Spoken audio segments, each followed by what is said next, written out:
Hello dear friends, welcome to Padhai Se Dosto YouTube channel. In today's video session, we are going to discuss about the Department of Atomic Energy's Junior Purchase Assistant and Junior Storekeepers Level 2 exam question paper. So here it is a question booklet for Level 2 exam. It is a descriptive type test in which examiner will test your English knowledge, okay, or English language skills, okay. So this is a 100 mark question paper for 3 hours, okay. And from this question paper we have already discussed many topics like essay writing, pressay writing, letter writing, reading comprehension, change the voice, sentence correction, okay. Fill the proper articles, proper prepositions in the filling the blanks, okay. Then we have also discussed about the antonyms, then opposite gender words. So all these things we have already covered in our previous video session. If you didn't watch those session, then I will recommend you to watch all those sessions, so you will have better clarity about all these sections from this particular question paper, okay. So today we are going to discuss about the direct and indirect speech, also known as reported speech, okay. So convert the following sentence from direct to indirect और indirect to direct as required, okay. तो आपको यहाँ पे क्या करना है कि जो भी सेंटेंस दे आइदर उसको डायरेक्ट, मतलब वो आइदर डायरेक्ट सेंटेंस है उसमें उसको आपको इनडायरेक्ट में कन्वर्ट करना है, या इनडायरेक्ट सेंटेंस है उसको डायरेक्ट में कन्वर्ट करना है, ओके। 5 सवाल है, 2 मार्क का एक सवाल, ऐसे 10 मार्क के लिए ये क्वेश्चन है, question number 9 from this question paper, okay. तो डायरेक्ट स्पीच मतलब क्या होता है, सपोज कोई दो लोग बात कर रहे हैं, राम और श्याम। सो राम ने श्याम को बोला कि आज हम घूमने जाएंगे, तो ये क्या होगा, डायरेक्ट स्पीच हो गया। और कोई तीसरा व्यक्ति है तो वो क्या बोलेगा, मतलब वो उस तीसरे व्यक्ति ने राम और श्याम का कन्वर्सेशन सुन लिया और वो किसी चौथे को बता रहा है कि राम श्याम को बोल रहा था कि उस दिन वो घूमने जाएंगे, ओके। तो इस तरीके से ये इनडायरेक्ट स्पीच हो गया। तो यहाँ पे आपको कुछ डायरेक्ट स्पीच मिलेंगे। डायरेक्ट स्पीच का एक देखो बहुत सिंपल सा रूल होता है उसको आइडेंटिफाई करने का। वहाँ पे ना ऐसा एक डबल इन्वर्टेड कॉमा रहता है, देखो। जो डायरेक्ट स्पीच होता है ना वो डबल इन्वर्टेड कॉमा में दिया होता है। तो अगर जहाँ पे आपको ये कॉमा, डबल इन्वर्टेड कॉमा, इस तरीके से कुछ सिंबल दिखे तो आप समझ जाओ कि वो डायरेक्ट स्पीच है और डायरेक्ट सेंटेंस है, डायरेक्ट किसी दो व्यक्ति के बीच का संवाद वहाँ पे लिखा है। और अगर ये डबल इन्वर्टेड कॉमास या कोई कॉमा वगैरह वहाँ पे नहीं है, तो जनरली वो इनडायरेक्ट स्पीच होता है, ओके। मतलब किसी थर्ड व्यक्ति ने दो लोगों के बीच हुआ संवाद या उनका कम्युनिकेशन किसी और व्यक्ति को सुनाया है, उसे हम इनडायरेक्ट स्पीच बोलते हैं। Hope it is clear to you. तो देखते हैं one by one question which are asked in this particular exam, okay guys. तो चलो शुरू करते हैं पहले सवाल से। पहला सवाल देखो क्या है। The speaker said, I object to the proposal, have you consider all that it involves, gentleman, I entreat you to be cautious, okay. तो यहाँ पे देखो एक स्पीकर है कोई, वो कुछ उसके सामने कोई लोग बैठे हैं, जेंटलमैन मतलब all are the men, okay. Gentleman बोला यहाँ पे, so it's a plural, okay. अनेक वचन है ये, राइट। तो बहुत सारे मेल कैंडिडेट बैठे उस स्पीकर के सामने और उस सबको बोल रहा है gentleman, I object this proposal, मतलब वो जो भी प्रपोजल उनके मीटिंग में वगैरह कुछ डिसाइड हुआ होगा, he is not agree with that particular proposal, he object to that proposal, and he ask to all those gentlemen, have you consider all that it involve, मतलब उस प्रपोजल में जो कुछ भी है वो सब उन्होंने कंसिडर किया है भी या नहीं, ओके। वो सवाल भी पूछ रहा है और आगे वो ये भी बता रहा है उन लोगों को कि I entrust you to be cautious, okay. मैं आपको बोलूंगा कि आप और सतर्क हो जाइए इस प्रपोजल के बारे में। तो इस तरीके से ये डायरेक्ट संवाद है किसी एक स्पीकर के बीच में और कुछ उस मीटिंग में मौजूद जेंटलमैन के बीच में। तो इसको हमें इनडायरेक्ट में कन्वर्ट करना है। तो देखो कैसे करते हैं। यहाँ पे मैंने आपके लिए ये इनडायरेक्ट स्पीच में कन्वर्ट करके बताया है। सो द स्पीकर टोल्ड और सेड, यहाँ पे दोनों क्रियापद चलेंगे, आइदर यू यूज टोल्ड और you use said, okay, both are okay. So the speaker told और सेड जेंटलमैन, ओके। सो देखो यहाँ पे हमें क्या करना है, डायरेक्ट में से इनडायरेक्ट करना है, तो ये क्वामा हटाना है और ये डबल इन्वर्टेड क्वामा भी यहाँ से हटाना है, ओके। तो ये जो स्पीकर है वो खुद बोल रहा है ना, I object to the proposal. तो इनडायरेक्ट स्पीच में करते वक्त हम कैसा करेंगे, देखो द स्पीकर टोल्ड और said gentleman that he objected to the proposal, okay. Suppose वो स्पीकर और जेंटलमैन के बीच कुछ बातचीत हो रही थी, वो मैंने सुन ली और मैं आप लोगों को बता रहा हूँ कि उस मीटिंग में स्पीकर ने जेंटलमैन को ऐसा बोला कि उसने वो प्रपोजल ऑब्जेक्ट किया है, मतलब वो उस प्रपोजल से एग्री नहीं है। तो वो उस प्रपोजल से एग्री नहीं है, हिंदी में बोला मैंने, इसको इंग्लिश में कैसे बोलोगे आप? That he object to that proposal, to the proposal. Okay, तो इस तरीके से आप बोलोगे ना। तो I hope it is clear to you. थोड़ा सा डिफिकल्ट है ऐसा समझाना मुझे, मेरे लिए भी, लेकिन आई होप आपने भी ये डायरेक्ट इनडायरेक्ट स्पीच इससे पहले भी पढ़ा होगा और कुछ बेसिक्स आप लोग भी जानते होंगे। तो मैं पूरे रूल वगैरह तो डिस्क्राइब नहीं करूँगा, लेकिन एक ब्रॉडली आपको समझाने का प्रयास करूँगा। तो देखिए, एक बार पूरा मैं आंसर आपके लिए पढ़ देता हूँ और बाद में उसमें हम डिस्कस करेंगे। Okay, so the speaker told or said, gentlemen, that he object to the proposal. He further asked if they had considered all that it involves. He also told that he entrusted them to be cautious. देखो, अब यहाँ पे speaker ने तीन अलग अलग विधान बोले हैं उस मीटिंग में। पहले तो उसने बोला कि ही ऑब्जेक्ट टू दैट प्रपोजल, उसके बाद उसने एक क्वेश्चन पूछा, और उसके बाद उसने उन लोगों को बोला कि आप सतर्क हो जाइए इस प्रपोजल के बारे में। ओके, तो इस तरीके से तीन बातें उसने कही है। तो ये तीन बातें जब हम इनडायरेक्ट स्पीच में कहते हैं तो कैसे कहते हैं? देखो, पहला जो है वो डायरेक्टली, द स्पीकर टोल्ड और सेड जेंटलमैन दैट, तो पहला मैंने ये कंजक्शन यूज किया, that he objected to the proposal. चलो, ये बात उसने पहले बता दी। उसके बाद उसने क्या किया? उसने एक सवाल पूछा। तो आपको यहाँ पे क्या लिखना होगा? ही फर्दर आस्क्ड। ओके, अब और एक यहाँ पे एक छोटा सा इशू है कि ये स्पीकर जो है ना, ये मेल है या फीमेल है आपको पता नहीं है, इसलिए आप यहाँ पे ही भी कर सकते हो और शी भी कर सकते हो। ओके, तो ये मैं करना भूल गया, लेकिन आपने अगर यहाँ पे शी किया है तो भी वो राइट होगा। ओके, क्योंकि हमें स्पीकर का जेंडर पता नहीं है, वेदर ही इज मेल और फीमेल। ओके, सो ही फर्दर आस्क्ड। अब यहाँ पे मैंने आस्क क्यों यूज किया? क्योंकि उसने क्वेश्चन पूछा है ना यहाँ पे, have you consider all that it involves. Okay, और ये कौन सा क्वेश्चन है? यस नो टाइप का क्वेश्चन है। अगर उसने पूछा कि आप लोगों ने उसमें इन्वॉल्व सभी बातों को ध्यान में रखा है कि नहीं, आइदर वो सामने वाले मीटिंग में जो लोग हैं वो बोलेंगे हाँ या ना। ओके, ये यस नो टाइप क्वेश्चन है, इसलिए यहाँ पे क्या आएगा? इफ आएगा, तो इफ से ये जॉइंट होगा। ओके, सो ये भी आपको याद रखना है। He further asked if they had consider all that it involves. Okay, तो ये दूसरी बात उसने पूछ ली। और तीसरी बात उसने क्या कही? He also told. ओके, तो आपको ये लिखना होगा, ही ऑल्सो टोल्ड दैट। देखो, यहाँ पे भी मैंने एक कंजंक्शन यूज किया, that he entrusted them to be cautious। देखो, अब gentleman, they are the many people, अनेक वचन है ना यहाँ पे, तो यहाँ पे क्या आएगा? यू का क्या हो जाएगा? देम हो जाएगा। ओके, और यहाँ पे प्रेजेंट टेंस में है, तो क्या हो जाएगा? सिंपल पास्ट टेंस हो जाएगा। Okay, so that's why that he entrusted them to be cautious।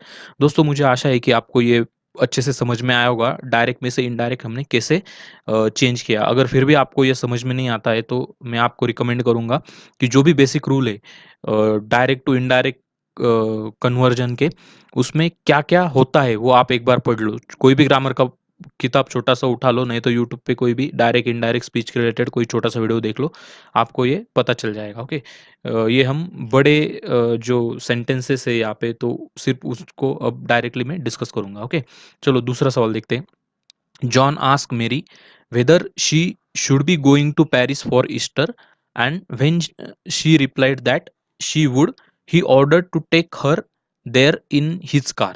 देखो, अब ये क्या है? ये ऑलरेडी इनडायरेक्ट स्पीच में दिया है, क्योंकि क्या है देखो, यहाँ पे कोई भी आपको कॉमा या डबल इन्वर्टेड कॉमा नहीं दिखेगा। तो ऑलरेडी क्या है कि जॉन और मेरी दोनों बात कर रहे थे, ये तीसरे किसी बंदे ने सुन लिया, और वो बंदा किसी चौथे बंदे को बता रहा था कि जॉन ने मेरी से कहा वेदर, मतलब क्या वो ईस्टर के लिए पेरिस जा रही है। और जब उसने रिप्लाई किया कि वो जाएगी, तब उसने उसको बोला कि वहाँ जाने के लिए वो उसके कार का यूज़ करे और उसके कार ले ले।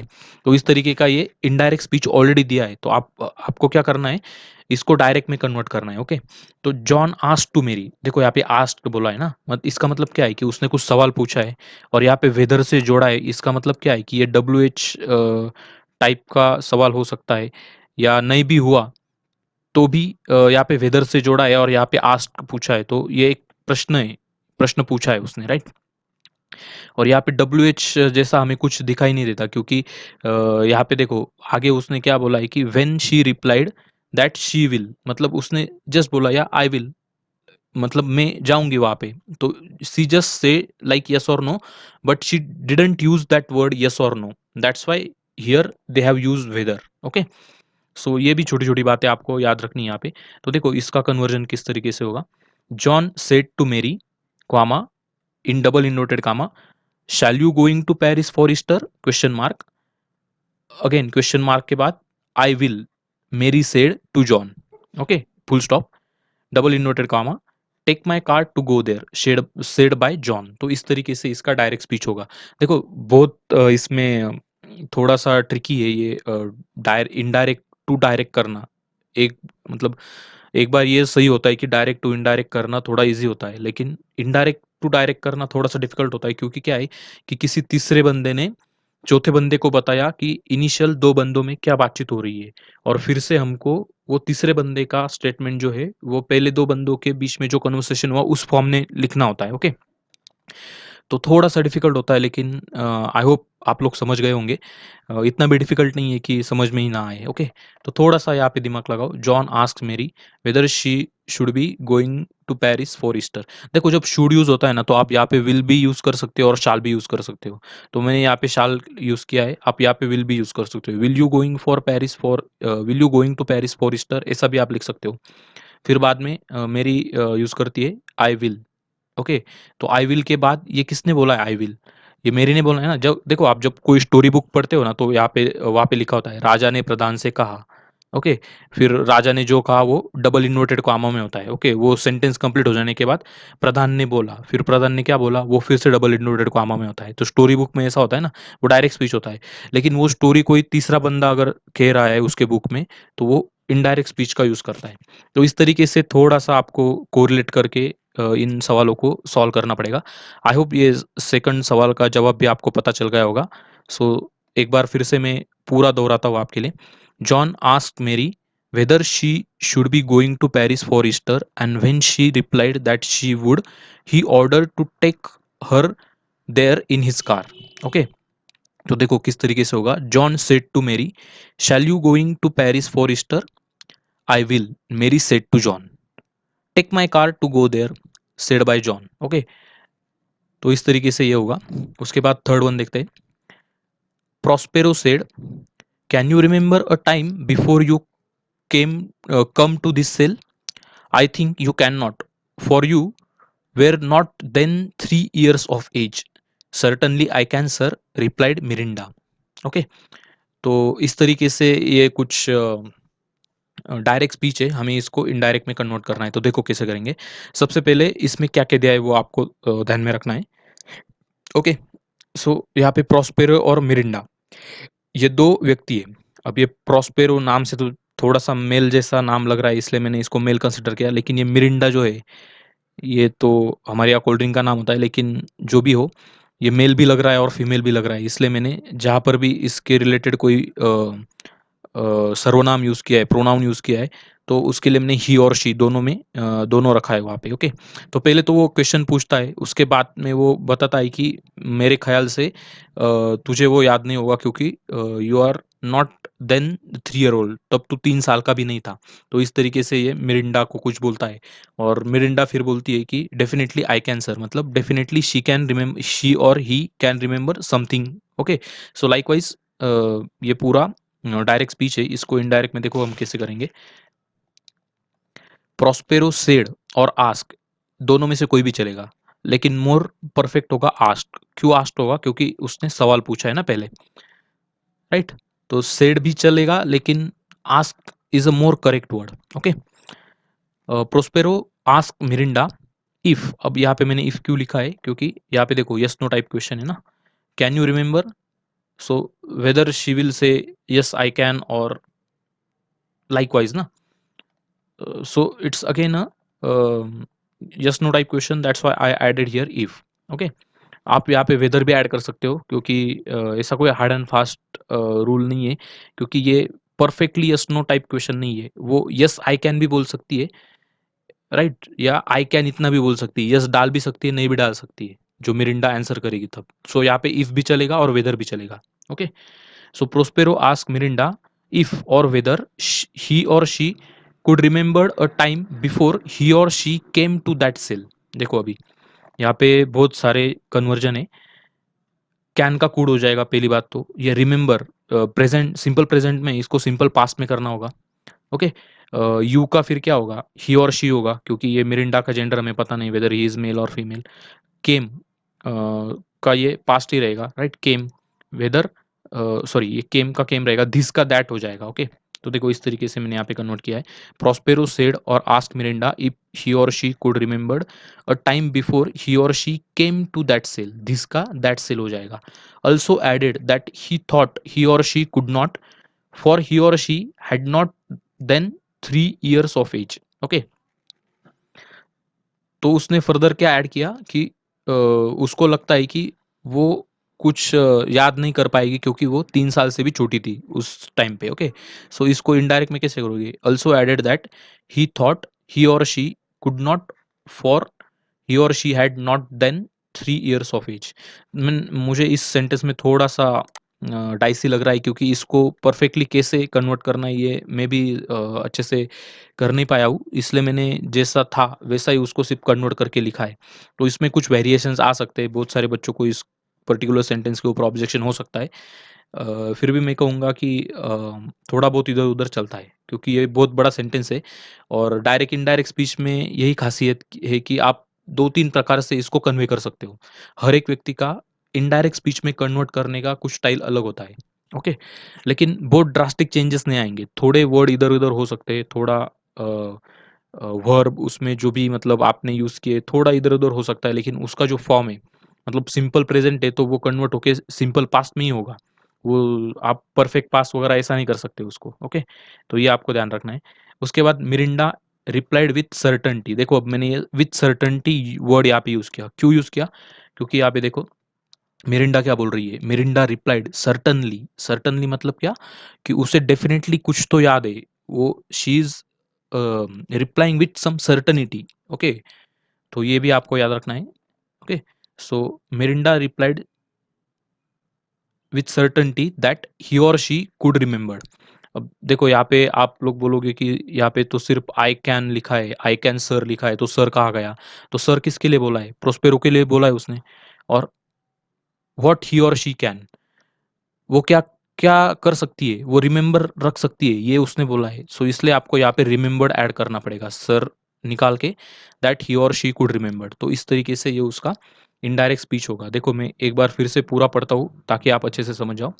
Prospero said, can you remember a time before you came to this cell, I think you can not, for you were not then 3 years of age, certainly I can sir, replied Mirinda.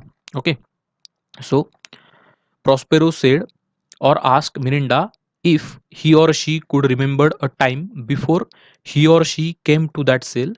Also added that he thought he or she could not, for he or she had not then 3 years of age.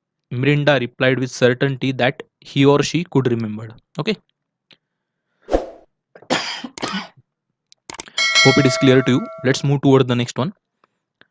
चौथा सवाल देखो यहाँ पे, he said that his mother was absent from his home just then, but that he must not on that account defer my visit, as she would without doubt return in few days. Okay, तो अब देखो already indirect sentence है ये।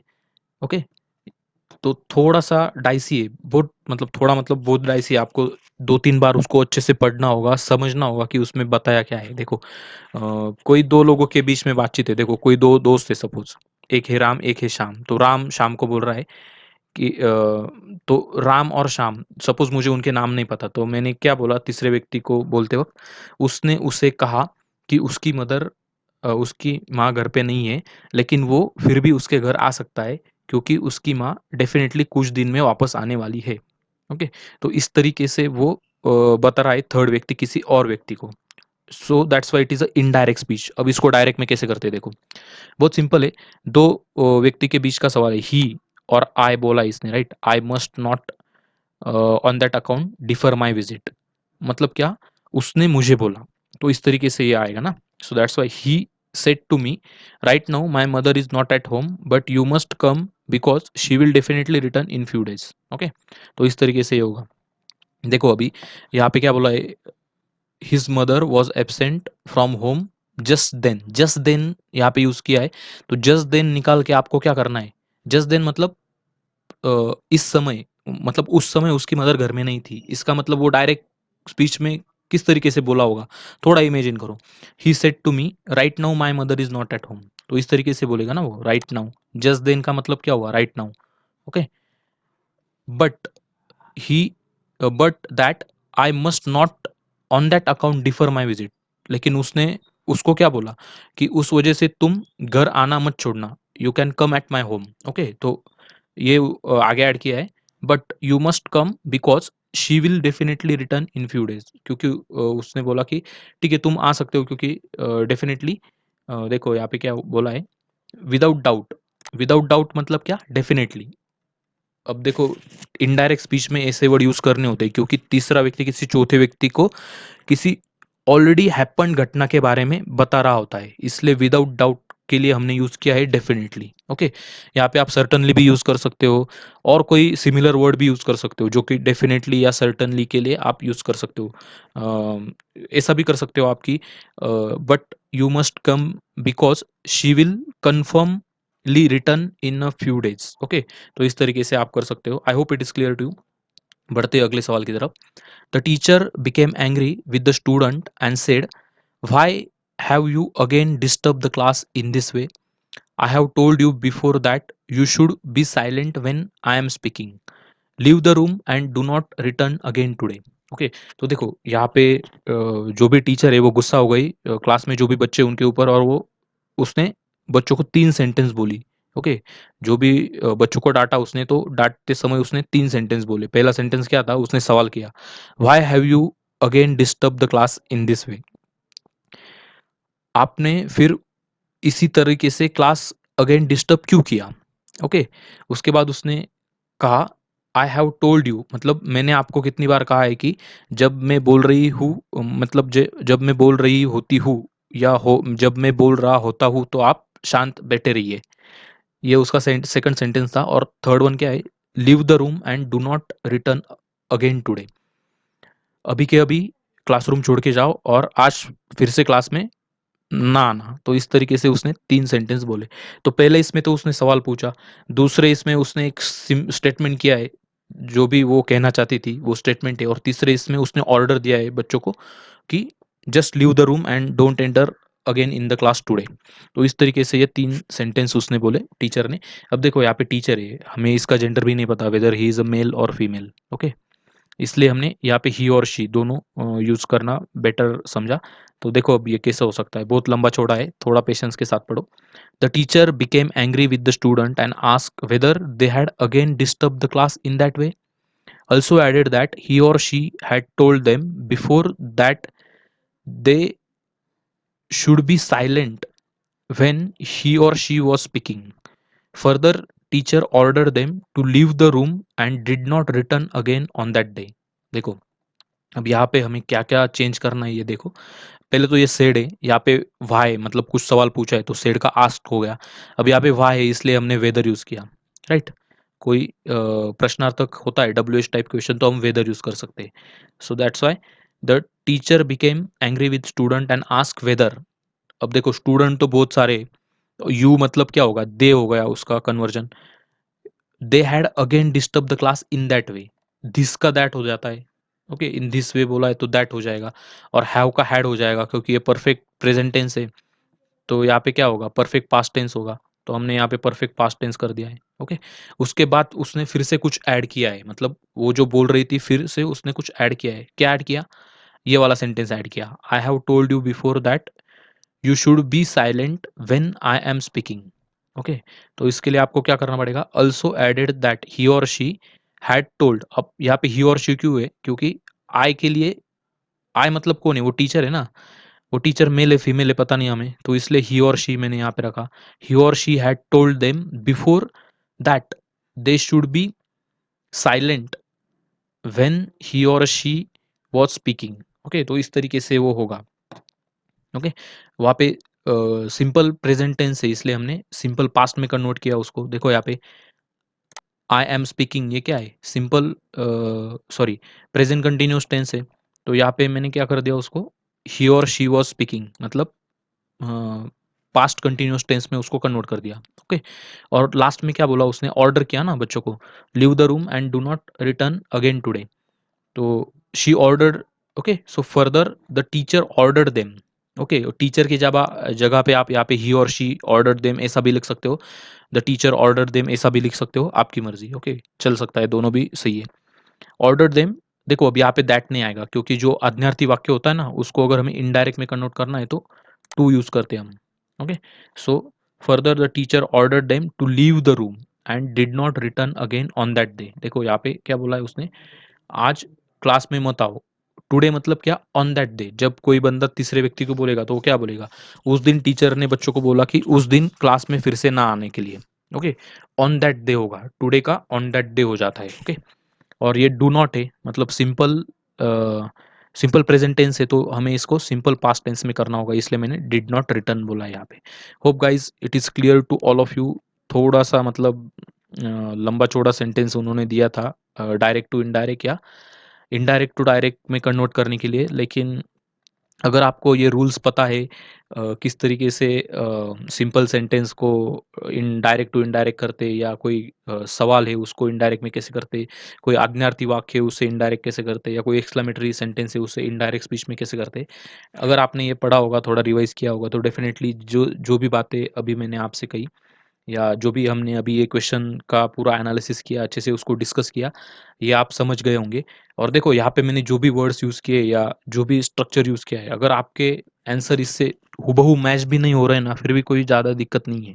Okay, क्योंकि देखो indirect way में बताने का तरीका हर एक बंदे का अलग होता है, तो आप यहाँ पे कुछ थोड़ा सा वर्डिंग चेंज भी हो सकता है। ओके, सब वर्ड्स तो चेंज नहीं होंगे, बेसिक रूल तो वैसे के वैसे रहेंगे। लेकिन देखो जैसे मैंने यहाँ पे बोला, द स्पीकर टोल्ड जेंटलमैन, अब यहाँ पे कोई ऐसा भी यूज कर सकता है, the speaker said to gentleman, और the speaker told to gentleman, या speaker told gentleman, speaker said gentleman, तो इस तरीके से यूज कर सकते हैं बच्चे। तो आपको यहाँ पे ज़्यादा स्ट्रेस नहीं देना है, लेकिन इसके आगे आप क्या करते हो ना, वो ज़्यादा मैटर करता है। ओके, या जब भी किसी सेंटेंस में एक स्पीकर दो या तीन सेंटेंस बोल देता है, तो आपको वो किस तरीके से आप इनडायरेक्ट उसको कन्वर्ट करते हो। देखो यहाँ पे देखो मैंने कैसा किया है फिर, ही फर्दर आस्क्ड, देखो ये आपको करते आना चाहिए, ही फर्दर आस्क्ड। ओके, तो इसको परफेक्टली मार्क होते हैं। ओके, आप वो संवाद किसी तीसरे व्यक्ति को इनडायरेक्ट तरीके से कैसे बता रहे हो। ओके, तो ये इंपॉर्टेंट होता है। Hope guys it is clear to you बहुत, मतलब मैंने भी इसके बारे में बहुत पढ़ा, पूरे रूल समझ लिए, बाद में ये सब कन्वर्ट किया है। सो मैक्सिमम जितने भी हमने यहाँ पे अभी आंसर देखे, almost 95% is correct, whatever I have discussed with you guys. There might be dicey situation in few lines like I have told you over here in question number 3। देखो ये वाली जो लाइन है मैंने हाईलाइट की है, इसमें मुझे भी थोड़ा सा डाउट है कि एग्जामिनर इसको किस तरीके से ट्रीट करेगा, क्योंकि यहाँ पे आप इस तरीके से भी कर सकते हो और इसको इनडायरेक्टली भी बोल सकते हो कि ही thought that he could not because, यहाँ पे ये क्वामा और फॉर छोड़ के आप बिकॉज भी डाल सकते हो, बिकॉज ही और she had not then 3 years of age, ऐसा भी आप लिख सकते हो। ओके, या और कोई भी फॉर्मेशन आ सकता है यहाँ पे, क्योंकि वो बंदा सोच रहा था कि वो 3 साल से भी छोटा था, इसलिए वो रिमेंबर नहीं कर पाएगा, so he could not because he और she had less than 3 years of age at that time, तो ऐसा भी कुछ सेंटेंस फॉर्मेशन हो सकता है। Okay, so don't be panic whatever you have done in your answer sheet. So वो जो आपने लिखा है वो लिखा है, ठीक है, लेकिन एक हमने ब्रीफ एनालिसिस इसलिए किया कि ये किस तरीके से डायरेक्ट टू इनडायरेक्ट या इनडायरेक्ट टू डायरेक्ट करते, इससे आगे किसी एग्ज़ाम में आता है तो आप अच्छी तरीके से उस सारी चीज़ों को टैकल कर सकें, तो इसलिए मैंने ये पूरी चीज़ें यहाँ पे डिस्कस की है। ओके, तो आप लोगों ने ये जितने भी आंसर यहाँ पे डिस्कस किए, इससे मिलते-जुलते आंसर, मतलब 70 टू 80% भी इससे मिलते-जुलते आंसर लिखे हैं ना, फिर भी आपको 2 में से 1-1 मार्क तो एग्ज़ामिनर दे देगा। ओके, क्योंकि 2 में से 2 मार्क बहुत कम बच्चे स्कोर कर पाएँगे, क्योंकि बहुत सारे रूल्स अप्लाई करने होते हैं, बहुत सारे वर्ड्स इधर-उधर चेंज होते रहते हैं। तो कोई ना कोई एक या दूसरा वर्ड या कोई कंजंक्शन हो या कोई भी रूल हो छूट जाता है, तो जो भी राइट होता है उसके लिए आपको आधे मार्क मिल सकते हैं, ऐसा मेरा अंदाज़ है। देखते हैं अभी किस तरीके से वो पूरी प्रोसेस होती है। Hope for the best, hope for the good result of all of you guys. Okay, तो दोस्तों आपको अगर ये वीडियो अच्छा लगा, ये एनालिसिस आपको अच्छा लगा, तो डेफिनेटली वीडियो को लाइक करना मत भूलिए, आपके दोस्तों के साथ भी शेयर कीजिए। और ऐसे ही हमारे अन्य वीडियो के लिए चैनल को ज़रूर सब्सक्राइब करें। मिलते हैं हमारे अगले वीडियो में। धन्यवाद। Have a great day.